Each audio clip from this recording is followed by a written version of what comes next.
नमस्कार, मी ओंकार राऊत. मी आत्ता आहे वीरमाता जिजाबाई भोसले वनस्पती उद्यान आणि प्राणी संग्रहालय इथे, अर्थात आपल्या राणीच्या बागेत. आणि अमेझिंग आहे हे अमेझिंग आहे. मला आठवतं मी लहानपणी आलेलो, त्याच्या मेमरीज एवढ्या माझ्या डोक्यात नाही आहेत किंवा मला त्या आठवत नाही आहेत. फक्त मला माहिती होतं की मी लहानपणी आलो आहे, येऊन गेलो आहे.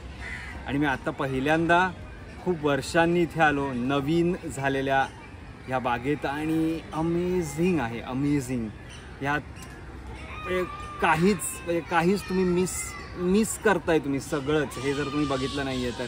आणि इथे प्रत्येक गोष्ट, प्रत्येक प्राणी, प्रत्येक पक्षी तुम्ही बघितला पाहिजे. सगळ्यात चांगली गोष्ट मला अशी वाटली की आता पिंजरे नाही आहेत, आता काय म्हणतो आपण प्रदर्शनी आहेत असं मला सांगितलेलं. आणि ते मला खूप आवडलं.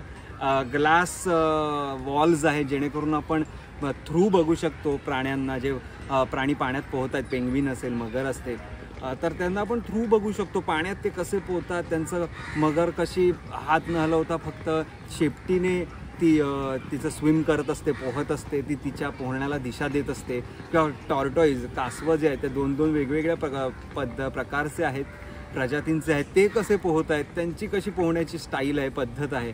पेंग्विन कसे पोहत आहेत. आणि पेंग्विन आपण जे एवढं ऐकलं आहे की आपल्या या प्राणी संग्रहालयात पेंग्विन येणार आहेत. अगदीच म्हणजे त्यात राजकारणी पण त्यात सामील झाले होते ह्या सगळ्यात. तर ते बघितले आणि मला खूप भारी वाटलं.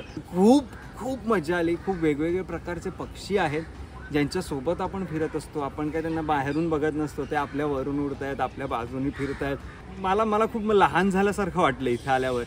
म्हणजे प्रत्येक पक्षाची, झाडाची माहिती आपल्याला इकडे मिळते. आणि सगळ्यात महत्त्वाचं म्हणजे इथे वाघ आहे ज्याचं नाव शक्ती आहे आणि तो खूपच शक्तिशाली आहे. मी अस्वलांना पकडापकडी खेळताना बघितलं, लपाछुपी खेळताना बघितलं. 2 अस्वल आणि ते मस्तीच करत होते. ते त्यांच्या लाईफ जगून, म्हणजे त्यांची खरं मे महिन्याची सुट्टी सुरू झाली होती असं मला वाटत होतं. आणि खूप भारी वाटलं मला. म्हणजे मी जसं म्हणालो की लहान झाल्यासारखं वाटलं. प्लीज या, मी येऊन गेलेलो आहे आणि मजा करा, धमाल करा.